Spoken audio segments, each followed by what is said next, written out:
के लिए, लेकिन ये सोच की वजह से उसको हिरण का जन्म लेना पड़ गया।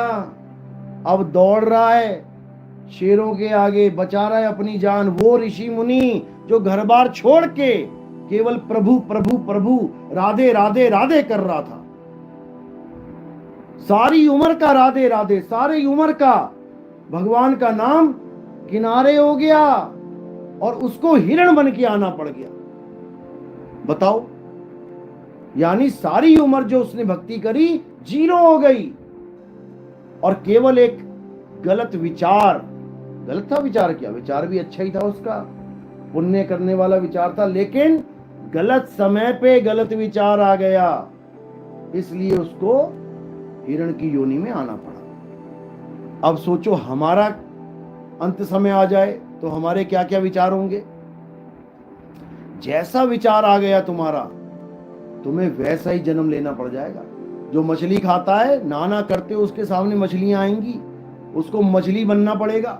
जो मुर्गे खाता है, अपने आप मुर्गा आ जाएगा उसके सामने, उसको मुर्गा बनना पड़ेगा। बकरे खाता है, बकरा बनना पड़ेगा। तो हिसाब किताब तो सबका होना ही है। लेकिन कबीर साहब समझाते हैं कि अगर मुक्त होना है तो क्या करना पड़ेगा? वो करना पड़ेगा जो अंत में करना है। तुम्हें नदी में गिरा दिया जाए तो क्या करोगे? तैरोगे, लेकिन कब?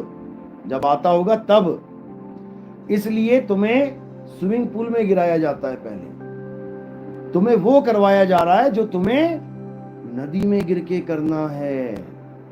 ट्रेनिंग, आप भर्ती हो गए, फिजिकल पूरा फिट है, रिटर्न में सब कुछ हो गया, लेकिन फिर भी 6 महीने की ट्रेनिंग करवाई जाती है। क्यों करवाई जाती है? क्योंकि आपको वो करवाया जा रहा है जो आपने वहां जाके करना है। तो इसी प्रकार आत्मज्ञान का मतलब होता है आपको वो चीज करवाई जाएगी जो आपने अंत समय में करनी है। अगर आपको ये नहीं पता कि मेरा अंत समय आ गया और मैं क्या करूं, तो आप 84 में जाने के लिए तैयार रहो। फिर आपको पता नहीं कौन कौन सी योनियों में भटकना पड़े, कुत्ता बिल्ली हाथी क्या क्या बन के घूमना पड़ेगा। और घूमना पड़ेगा, ये नहीं सोचना कि हमें किसने देखा, कि बाहर जाके देखो ये घूम ही रहे हैं सारे।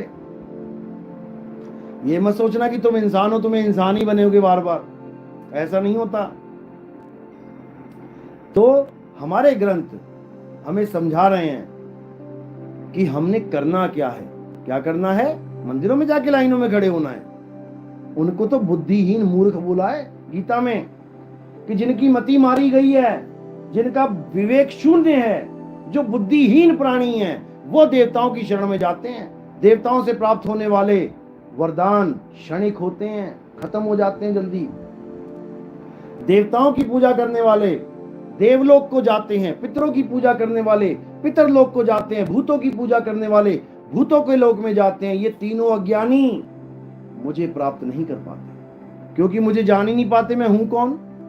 मुझे शरीर ही मानते रह जाते हैं, जबकि हे अर्जुन, मैं अजन्मा नित्य शाश्वत आत्मा हूं, और तुम भी आत्मा ही हो, लेकिन जान नहीं पा रहे। इसलिए जो लोग अपनी आत्मा में रमण करते हैं, जो अपनी आत्मा में तृप्त हैं, जो अपनी आत्मा में संतुष्ट हैं, संतुष्ट का मतलब होता है अब मुझे कुछ नहीं चाहिए, राम जी नहीं चाहिए, श्याम जी नहीं चाहिए, हनुमान जी नहीं चाहिए, अल्लाह नहीं चाहिए, वाहिगुरु नहीं चाहिए, गॉड नहीं चाहिए। क्यों?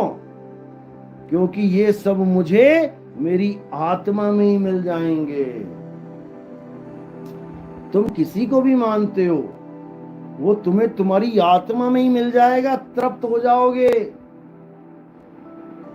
बस इतना समझना है। बाहर कोई आता है, आलू ले लो आलू, गोभी ले लो गोभी, और तुम्हारे यहां पूरा स्टॉक भरा हो आलू का, लोगे क्या? गोभी भरी पड़ी है तो 20 किलो गोभी घर रख के रखी हुई है, बाहर वाला आ रहा है, अरे भैया सस्ती ले लो, अरे नहीं चाहिए, तृप्त हैं। भरी पड़ी है। इसी प्रकार हमें तुम्हारा अल्लाह, तुम्हारा वाहिगुरु, तुम्हारा गॉड, तुम्हारा राम नहीं चाहिए। हमारा अल्लाह, हमारा वाहिगुरु, हमारा गॉड हमें मिल गया है। इतनी सी बात है, समझने में तो बहुत आसान है।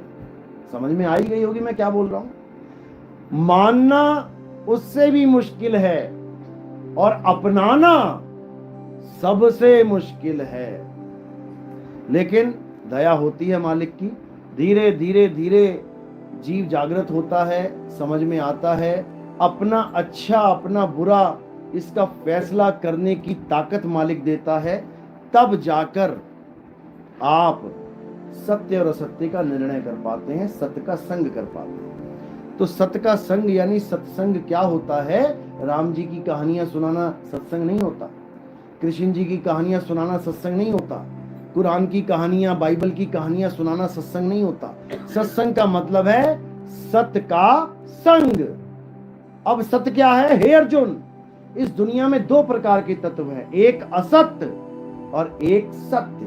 असत्य क्या है? ये काया असत्य है और सारी दुनिया इस काया की ही पूजा कर रही है। हनुमान जी की काया, राम जी की काया, सीता जी की काया, लक्ष्मण जी की काया, सबकी काया असत्य है, असत्य की पूजा हो रही है। और सत्य क्या है? हे अर्जुन, आत्म तत्व ही सत्य है। जो आत्मा को जान लेते हैं, जो आत्मा के साथ हो लेते हैं, वही सत्संगी कहलाते हैं। इसके अलावा सत्य कुछ नहीं है। चलो, मेरी बात समझ में आई? थोड़ी बहुत 1% 100 में से चलो कोई बात नहीं, आज पहला सत्संग है इसलिए। हमारे सत्संग YouTube पे आते हैं, कहत कबीर सुनो भाई साधो, नितिन दास चैनल है हमारा। आत्मा को जानेंगे कैसे? हाँ, आत्मा को कैसे जानेंगे इसको समझ लो। इसके लिए क्या बोला है? अध्याय 4 34वां श्लोक निकालो। क्योंकि ये सवाल अर्जुन का भी है कि मैं उसको कैसे जानूं जो दिखाई नहीं दे रहा, जो पता ही नहीं लग रहा है भी कि नहीं है। तो उसको जानने का एक ही तरीका बताया कि हे अर्जुन, अगर तुम आत्मा को जानना चाहते हो तो तुम ऐसे गुरु की शरण में जाओ जिसने आत्म तत्व को जान लिया है। 4 का 34। हाँ, 4 का 34। उस ज्ञान को तू तत्वदर्शी ज्ञानियों के पास जाकर समझ। सुनो, भली भांति दंडवत प्रणाम करने से, उनकी सेवा करने से और कपट छोड़कर सरलता पूर्वक प्रश्न करने से वे परमात्मा तत्व को भली भांति जानने वाले ज्ञानी महात्मा तुझे उस तत्व ज्ञान का उपदेश। क्या बात है, लाओ दिखाओ। अब इसको समझ लो अच्छी तरह। जो आपका सवाल था कि आत्मा को कैसे जाने, तो क्या कह रहे हैं कि उस ज्ञान को, यानी जो ज्ञान मैं तुझे समझा रहा हूं, दोनों पक्ष को रोक दिया। पता है ना, वहां समय को रोक दिया गया और केवल अर्जुन और कृष्ण जी में वार्ता चल रही है। तो कह रहे हैं कि उस ज्ञान को जो मैं तुझे बता रहा हूं, तू तत्वदर्शी ज्ञानियों के पास जाकर, तत्वदर्शी का मतलब यहां पर क्या है? जो दोनों प्रकार के तत्वों को जानता है। एक तो ये 5 तत्व जिसको आप भी जानते हो, हवा, पानी, आग, धरती, आकाश, और एक आत्म तत्व जिसको आप नहीं जानते हो, क्योंकि आपका सवाल ही यही है, हम उसको कैसे जाने। तो तत्व ज्ञानी, तत्वदर्शी ज्ञानियों के पास जाकर समझ, उनको भली भांति दंडवत प्रणाम करने से, उनकी सेवा करने से और कपट छोड़कर सरलता पूर्वक प्रश्न करने से वे परमात्म तत्व को, यानी आत्म तत्व को भली भांति जानने वाले ज्ञानी महात्मा तुझे उस तत्व ज्ञान का उपदेश करेंगे। उपदेश का मतलब होता है नाम दीक्षा। यानी आप गुरु के पास क्यों जा रहे हो? नाम दान लेने। अब नाम क्या चीज है? जिसको तो पता है कि नाम क्या है वो तो तुम्हें नाम देगा, और जिसको नहीं पता है कि नाम क्या है वो तुम्हें 52 अक्षर देगा। 52 अक्षर यानी ये जो अक्षर लिखे हुए हैं, इन्हीं में से कोई अक्षर उठा के दे देगा। रा, मां। अब जपो घर जाके, राम राम राम राम, या किसी ने दे दिया रा धे। अब जपो जाके, राधे राधे राधे, माला फेरते रहो, राधे राधे राधे। ये सब नकली हैं, ये सब नकली हैं, क्योंकि ये अक्षर नकली हैं। असली क्या है? वस्तु असली है। जैसे पानी, दो प्रकार के पानी है, एक तो ग्लास में पड़ा है असली है, और एक मेरे मुंह से निकल रहा है पानी। पानी क्या निकल रहा है मेरे मुंह से? अक्षर। पानी पानी। अब एक असली है जिसको पी के तुम्हारा गला गीला हो जाएगा, और एक नकली है जिसको बोल बोल के तुम्हारा गला सूख जाएगा। ज्यादा बोलने से गला सूख जाता है ना, बीच में पानी पीना पड़ता है। अब तुम पानी पानी बोलो लगातार 2 घंटा, तुम्हारे गले की ऐसी तैसी हो जाएगी, सूख जाएगा बिल्कुल, और तुम करते रहोगे पानी पानी पानी। भैया पानी दो जरा। यानी पानी पानी बोलकर भी तुम प्यासे रह गए। इसी प्रकार राधे राधे बोल के भी तुम बिना राधे के चले जाओगे इस दुनिया से। राम राम बोल के भी तुम बिना राम के चले जाओगे इस दुनिया से। अल्लाहू अल्लाहू करके तुम बिना अल्लाह के चले जाओगे इस दुनिया से। गॉड गॉड वाहेगुरु वाहेगुरु जप के तुम बिना वाहेगुरु के गॉड के चले जाओगे इस दुनिया से। तुम उसको जान भी नहीं पाओगे। अब क्या होगा? अब तुम्हें ऐसा गुरु मिलेगा, अगर मालिक की दया हुई तो वो क्या करेगा? सोई गुरु पूरा कहावे, 2 अक्षर का भेद बतावे, 1 छुड़ावे। ये पानी पानी जल जल वाटर वाटर छोड़ इसे। ये अल्लाह अल्लाह वाहेगुरु वाहेगुरु राम राम कबीर कबीर छोड़ इसे। तो क्या करूं गुरुजी? 1 लखावे। वो तत्वज्ञानी तुम्हें परम तत्व आत्म तत्व का उपदेश करेंगे। तब तुम्हें पता लगेगा कि अच्छा मेरी आत्मा ऐसी है। जब तुम्हें ज्ञान दीक्षा मिलेगी, उसके बाद जब तुम आत्मा से कनेक्टेड हो जाओगे, तब तुम्हें पता लगेगा अरे भाई ये तो मैं ही हूं। यानी मैं जिस आत्मा को सोच रहा था कि आत्मा कैसी है, अरे मैं ही तो आत्मा हूं। आप क्या हो? शरीर हो कि आत्मा हो? क्या हो? लेकिन जानते नहीं हो कि आप आत्मा हो। क्या है आत्मा? यानी तुम खुद को ही नहीं जानते। और तुम किसको जानते हो? जो तुम्हें शीशे में दिखाई देता है, उसको तुम बहुत अच्छी तरह जानते हो।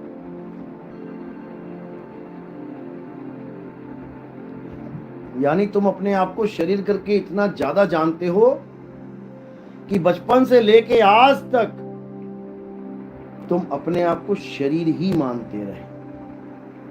तुमने एक बार भी नहीं सोचा कि ये शरीर तो मिट्टी का है, मांस का है। क्या मैं मांस हूं? ये शरीर तो खून का है, क्या मैं खून हूं? ये शरीर तो हड्डी का है, क्या मैं हड्डी हूं?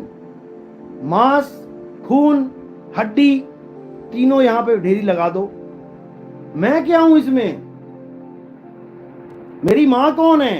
क्या मेरी मां मांस है? क्या मेरी मां ये खाल है या बाल है? मेरी मां है कौन?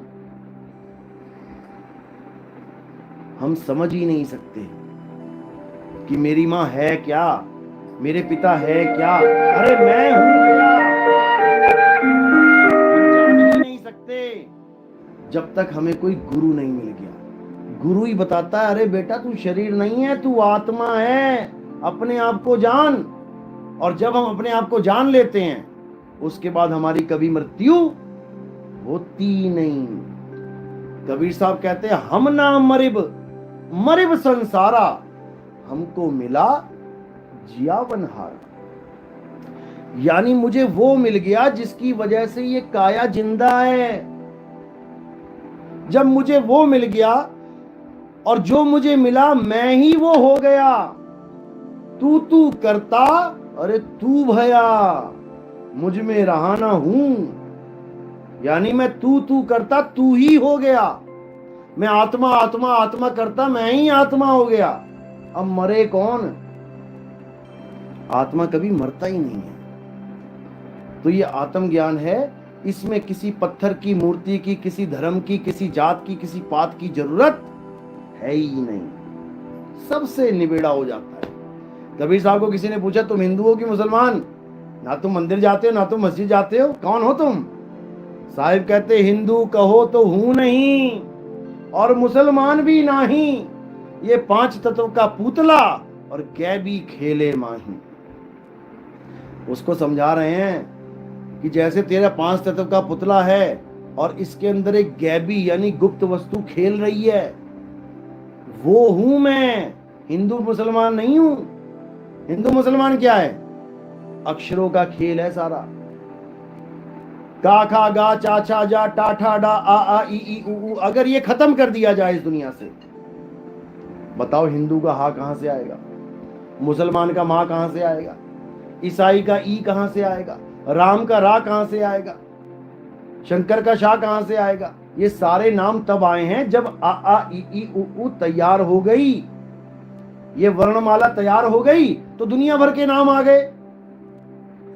किसने बनाई ये वर्णमाला? आदि मानव ने। जब आदि मानव आया तो कौन सी भाषा बोलता था, कौन से कपड़े पहनता था ब्रांड के, कौन सी चक्की का आटा खाता था? नंगा आया था, कपड़े पहनने को नहीं थे, भाषा बोलने को नहीं थी, यहां तक कि सर्दियों में आग जलाने को नहीं थी।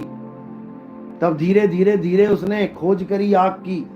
जिसको खोजा उसका भी नाम ना रख पाया कि इसको मैं बोलूं क्या, क्योंकि अक्षर ही नहीं थे। धीरे धीरे अक्षरों की खोज हुई। भारत में हिंदी अक्षरों की, संस्कृत अक्षरों की खोज हुई, अमेरिका में इंग्लिश अक्षरों की खोज हुई, जापान में जापानी अक्षरों की खोज हुई, ताइवान में ताइवानी, बंगाल में बंगाली, हर जगह अलग अलग अक्षरों की खोज हुई। तब जाके ये नाम आए, तब जाके राम लिख पाए हम। राम अक्षर बने तब राम लिखा है, अक्षर बने तब हिंदू लिखा, अक्षर बने तो मुसलमान लिखा, अक्षर बने तो ईसाई लिखा। ये अक्षर आदि मानव खोजता ही ना। जैसे गाय ने नहीं खोजे, बैल ने नहीं खोजे, कुत्ते ने नहीं खोजे, चिड़िया ने नहीं खोजे, चींटियों ने नहीं खोजे, तो आज तक ये अपने बच्चों का नाम नहीं रख पाए। लेकिन इंसान सारे अक्षर खोज बैठा है। बच्चा पैदा भी नहीं होता, अभी पेट में ही है, क्या रखेंगे इसका नाम, पहले ही नाम चालू हो जाता है। क्यों? अक्षर खोज बैठा ये बेवकूफ। अब इन अक्षरों में ऐसा उलझ गया, अब अक्षर से बाहर नहीं निकल पा रहा है। तो साहिब कहते हैं 52 अक्षर जीव आधारा और आदि अक्षर जीभ्या से न्यारा, यानी आदि अक्षर आत्मदेव। अगर आत्मा की साधना करनी है तो इन अक्षरों को छोड़ दो, राम राम जपना छोड़ दो, श्याम श्याम जपना छोड़ दो, राधे राधे वाहिगुरु वाहिगुरु अल्लाह अल्लाह करना छोड़ दो। अब गुरु के पास जाओ, अब वो तुम्हें बताएगा कि बेटा करना क्या है। तब तुम्हें समझ में आएगा कि मेरा इंसान जन्म सफल कैसे होगा। तब समझ में आएगा, नहीं तो नहीं आएगा, कितना ही जोर लगा लो। चलो, आज का लेसन बहुत है, 1 घंटा हो गया। ठीक है, आज का सत्संग यही समाप्त करते हैं। उम्मीद है आप लोगों को कुछ समझ में आया होगा, थोड़ी बहुत बात ज़्यादा तो नहीं आती है। तो हमारा चैनल है कहत कबीर सुनो भाई साधु नितिन दास, आप उसको सर्च करेंगे, आपको हर सत्संग मिलेगा। उसमें हर सत्संग में कुछ ना कुछ ऐसी नई बात मिलेगी कि आपके दिमाग की खिड़कियाँ खुलती जाएंगी।